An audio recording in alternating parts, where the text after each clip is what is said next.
Start. उपाध्यक्ष महोदय, वित्त मंत्री को देश की आर्थिक स्थिति और निर्धनता के संबंध में जितनी जानकारी होती है उतनी किसी अन्य मंत्री को संभव नहीं होती।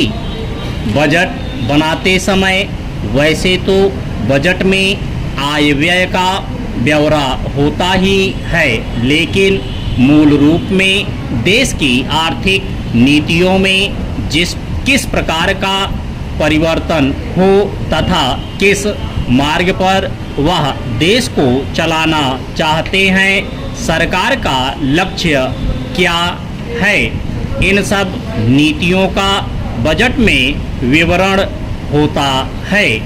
हमारे वित्त मंत्री चाहे जिस पद पर भी रहे हों, चाहे वे मुख्यमंत्री रहे हों या केंद्रीय सरकार में रहे हों, उन्होंने शानदार काम किया।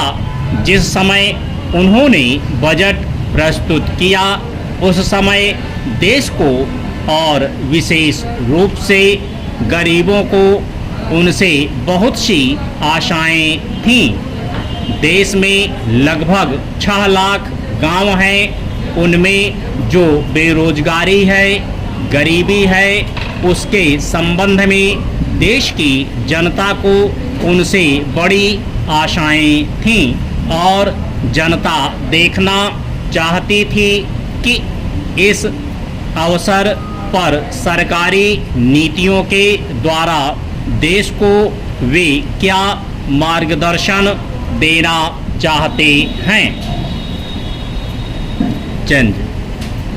इस दृष्टि से 3 महत्वपूर्ण बातें इस समय देश के सामने थीं। देश का आर्थिक विकास तेजी से हो, अधिक लोगों को काम मिल सके और मूल्यों में स्थिरता आए। जहां तक इन 3 उद्देश्यों का संबंध है, हमने देखा कि उस ओर कुछ प्रयत्न हुए हैं। विशेष रूप से गरीबी हटाओ के संबंध में इस देश में जो चर्चा चल रही है, इस बजट में कुछ सीमा तक उसका उल्लेख भी मिलता है, क्योंकि जितने भी प्रत्यक्ष कर लगे हैं वे ज़्यादातर धनी लोगों पर और विशेष रूप से शहर के लोगों पर लगाए गए हैं। इस तरह से जो एक प्रकार की आर्थिक असमानता हमारे देश में चल रही है, उसको दूर करने का प्रयत्न अवश्य किया गया है। लगभग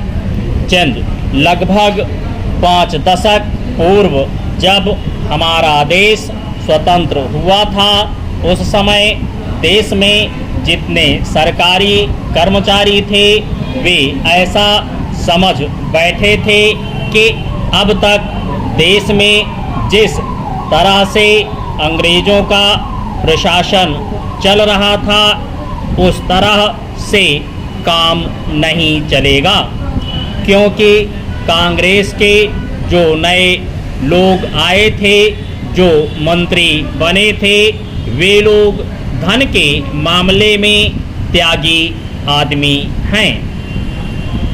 धन से उनको मोह नहीं है, लेकिन बाद में उन्होंने देखा कि हमारे मंत्री लोग भी उसी तरह से शानदार जीवन पसंद करने लग गए जिस तरह से अंग्रेज करते थे।